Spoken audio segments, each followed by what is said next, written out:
5 లక్షల రూపాయలు కేంద్ర ప్రభుత్వం ఇవ్వాలి, రాష్ట్ర ప్రభుత్వం 5 లక్షల రూపాయలు ఇవ్వాలి అని రాష్ట్ర ప్రభుత్వం నుంచి వచ్చేటువంటి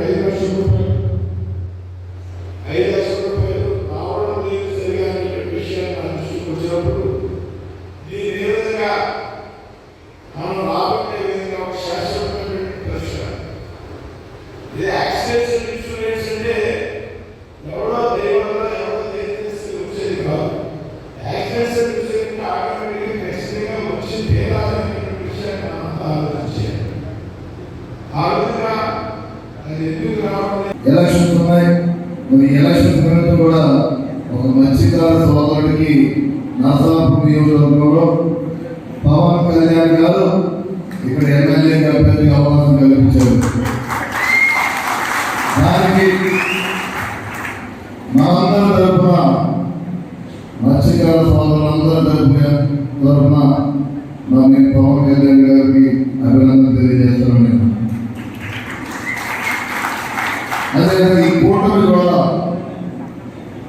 ఏదైతే Telugu Desam party, Janasena party, BJP party కూటమి ఉందో ఈ కూటమి ద్వారా రాబోయే రోజుల్లో రాష్ట్ర వ్యాప్తంగా కూడా మనం రాబోయే ఎలక్షన్ ప్రయాణం చేస్తున్నాము. దయచేసి సోదరులారా, ప్రత్యేక మత్స్యకార సోదరులారా, మీరందరూ కూడా ఆలోచన చేసుకోండి. మీరందరూ కూడా సహకరించాలి.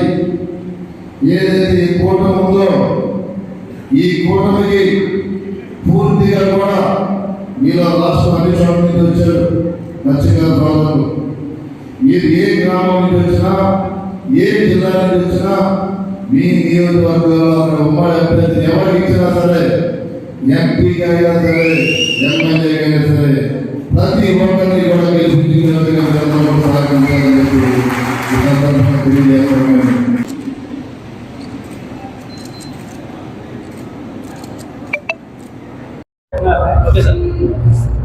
ఎన్నికల ప్రచారంలో భాగంగా ఇవాళ నర్సాపురం అసెంబ్లీలో నిన్న పర్యటన చేయడం జరిగింది. ఇవాళ అక్కడ ఈ తీర ప్రాంత మత్స్యకారుల సోదరులతో పెద్ద ఎత్తున సమావేశాన్ని నిర్వహించడం జరిగింది. ఇక్కడ తీర ప్రాంతంలో ఉన్నటువంటి ముఖ్యంగా భీమవరం ఉండి అసెంబ్లీలో ఉన్నటువంటి మత్స్యకారులతో సమావేశాన్ని నిర్వహించడం జరిగింది. మత్స్యకారులకు సంబంధించి భారతీయ జనతా పార్టీ పెద్దపీట వేసింది. కేంద్రంలో బీజేపీ ప్రభుత్వం వచ్చాకనే కేంద్రంలో మత్స్యకారుల కోసం మత్స్య శాఖని ఒకటి ప్రత్యేకంగా ఏర్పాటు చేయడం జరిగింది. అంతకితో మత్స్యశాఖ లేదు. అలాగే ప్రధానమంత్రి మత్స్య సంపద యోజన కింద అనేక రకాలమైనటువంటి లబ్ధి చేకూర్చేటువంటి కార్యక్రమాలు చేస్తూ ఉంది. అదేవిధంగా వారి సమస్యలను కూడా అడిగి తెలుసుకున్నాం.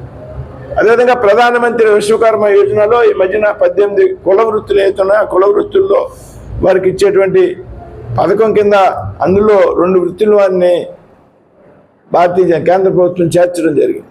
ఎవరైతే మత్స్యకారుల కోసం బోట్లు తయారు చేస్తారో, ఎవరైతే మత్స్యకారుల కోసం వలలు తయారు చేస్తారో వారిని కూడా ఆ 18 చేతి వృత్తుల్లో చేర్చి వారికి కూడా ప్రధానమంత్రి విశ్వకర్మ యోజన పథకాన్ని వర్తించే విధంగా కేంద్ర ప్రభుత్వం కార్యక్రమాన్ని రూపొందించింది.